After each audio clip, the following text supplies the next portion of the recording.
പ്രിയപ്പെട്ട പ്രവാസി സുഹൃത്തുക്കളെ, ഡണ്ണിങ് കൂഗർ എഫക്ട്. ഈ ഗ്രാഫിൽ 4 ഘട്ടങ്ങളുണ്ട്. മൂന്നാമത്തെ ഘട്ടം തിരിച്ചറിവിന്റെ പാത. എല്ലാം ഉപേക്ഷിച്ച് തിരികെ പോകാതെ നിങ്ങൾ ഇവിടെ തന്നെ പിടിച്ചു നിൽക്കാൻ തീരുമാനിക്കുന്നു.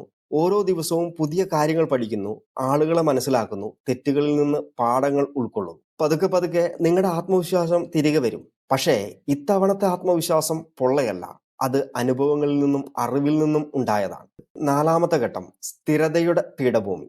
വർഷങ്ങൾക്ക് ശേഷം നിങ്ങൾ ആ ജോലിയിലും നിങ്ങളുടെ ജീവിതത്തിലും ഒരു വിദഗ്ധനാകുന്നു. നിങ്ങൾക്ക് നല്ല ആത്മവിശ്വാസമുണ്ട്. പക്ഷേ എനിക്കെല്ലാം അറിയാമെന്ന ആ പഴയ അഹങ്കാരമില്ല.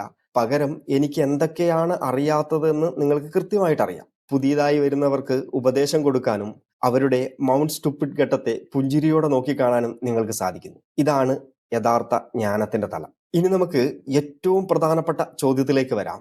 എന്തുകൊണ്ടാണ് അറിവില്ലാത്തവർക്ക് ഇത്രയും അഹങ്കാരവും ആത്മവിശ്വാസവും?